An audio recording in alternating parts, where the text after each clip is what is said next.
نحمده ونصلي على رسوله الكريم اما بعد. ہم نو منتخب عہدیداران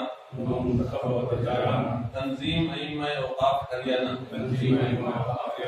اللہ تعالیٰ کو حاضر و ناظر جان کر یہ حلف اٹھاتے ہیں کہ ہم تنظیم ائمہ اوقاف ہریانہ کے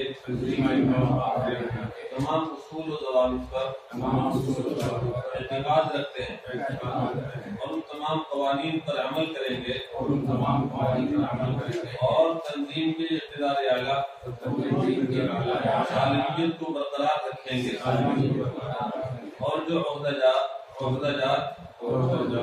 ہمیں عطا کیے گئے ہیں ان کے تمام فرائض مکمل وفاداری سے انجام دیں گے اور کتنے وقت کے لیے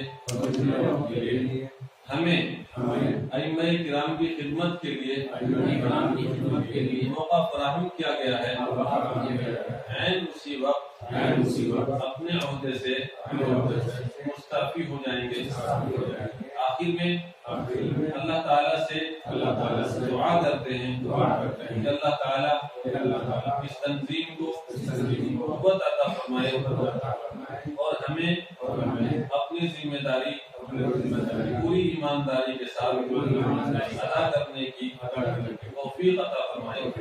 اللہ تعالیٰ ہمارا حامی و ناصر رہے اور دین متین وقف بورڈ اور ائمہ کرام کی مخلصانہ خدمات کی ہمیں توفیق عطا فرمائے. آمین. وآخر دعوانا الحمدللہ رب العالمین. السلام علیکم سامعین. یکم ذی قعدہ کی تاریخ شروع ہو چکی ہے، 21 مئی ہے. خبر کا عنوان ہے میوات میں ائمہ مساجد کا تاریخی اجلاس. یہ اجلاس میوات کے ایک اہم گاؤں مالب کی شاہی عیدگاہ میں ہوا ہے، جہاں تنظیم ائمہ اوقاف کے صدر محترم قاری محمد حنیف صاحب گوروال نے اس کی صدارت کی ہے اور مولانا اسجد الرحمان قاسمی نے اس کی صدارت کی ہے.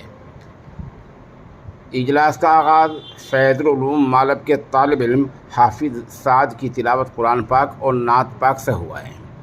اس موقع پر مولانا اسجد الرحمان قاسمی نے تنظیم کی 2 مدتی جو تفصیل ہے وہ مکمل طور پر پڑھ کر سنائی اور کچھ جو حالات پیش آ گئے تھے ان پر بھی تفصیلی روشنی ڈالی. آپ کو بتا دیں کہ اس مجلس میں جہاں پانی بت زون، یمنا نگر اور بہت سارے علاقوں میں ائمہ مساجد تشریف لائے، وہاں باقاعدہ عہدوں کا اعلان بھی کیا گیا. تنظیم ائمہ اوقاف کے ہریانہ کے صدر قاری محمد حنیف، جنرل سیکریٹری مولانا سلیم احمد رحیمی پانی پت، خزانچی مولانا نسیم احمد قاسمی پانی پت، نائب صدور میں بھی ترتیب مولانا اسرار ندوی یمنا نگر، مولانا احمد محمد پور، جوائنٹ سیکریٹری مولانا سالم ندوی، ترجمان قاری فرقان ندوی. زون نمبر 1 یمنا نگر سے ممبر قاری حسن دین، ممبر حافظ فخر الدین، ممبر حافظ فرقان. زون نمبر 2 پانی پت سے ممبر مولانا زکریا، ممبر حافظ گلزار، ممبر حافظ ہاشم. زون نمبر 3 نوح میوات سے ممبر قاری اظہار، ممبر حافظ خورشید، ممبر محمد عاقب.